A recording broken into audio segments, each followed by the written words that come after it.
So I think since y'all are in InDesign as well, I think it'll just be interesting for you to watch if you want. I mean, if you want to leave, cool, but so I'm going to create a new file here.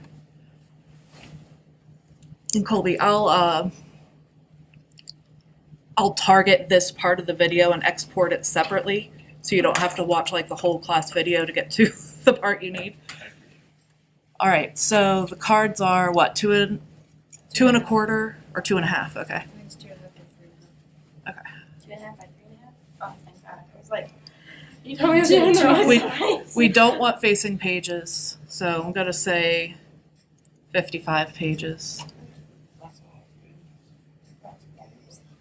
Margins, you can ignore margins, doesn't really matter. You do want bleed.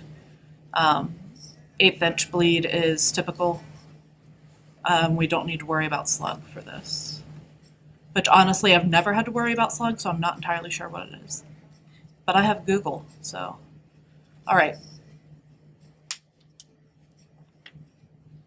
Thank you.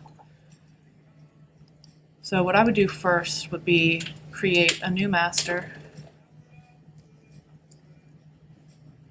Actually, no. Let's rename A. So A we'll call diamonds, since the A looks kind of like a diamond. So new master will be B. What's the clover one? Thank you. I almost said clover.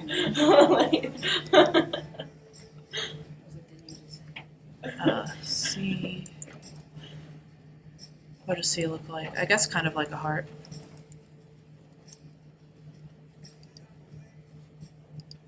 And then, new master.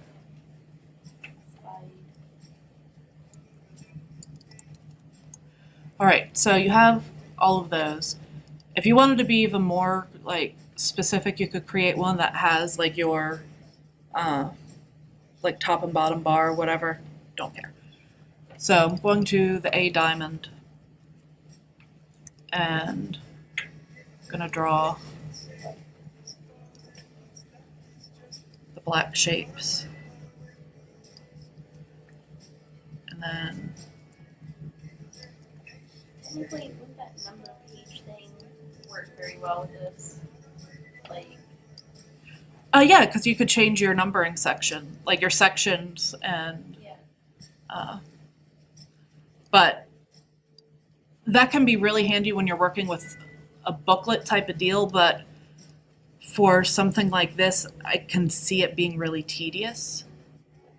I mean, because the only ones you gotta skip are, like, you just have to count to 10, and then you have the Jack, Queen, King piece. Right. And then you can go in and just move it. Yeah. So you would have that for your diamond, and it would be applied to all of your pages here, and then you can just go to that specific page, create a huge text box. That's a thing with InDesign that's different from Illustrator. You can't just use the type tool to do one thing. It has to be a text box.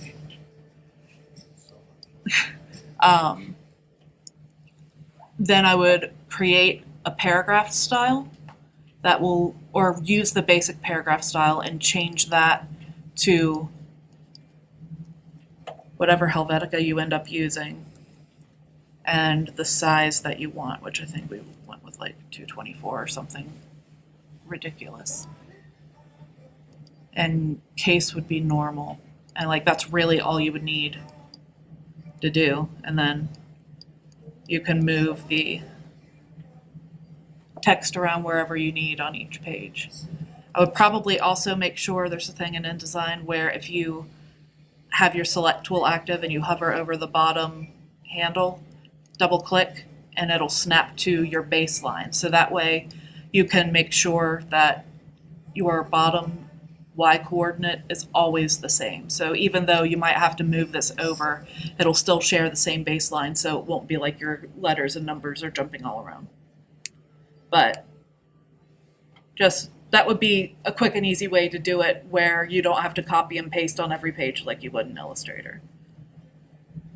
So I love Illustrator it's my baby, but InDesign is kind of more my baby when it comes to projects like this. Like I would even be doing the postcard in InDesign rather than Illustrator, but I recognize that that's just who I am as a human. So just if you want to do it that way, cool. If not, Illustrator's still fine. I would say the tuck box design still do in Illustrator because it'll be kind of a pain to do here. I would also create one more master that all of your other masters are based on that'll have your die line on it. So that's just creating this. If you go to your direct select, nope, I lied. Click here and you can change your corners. Or you can also go up to object and corner options so that they're curved however they need to be for the cards.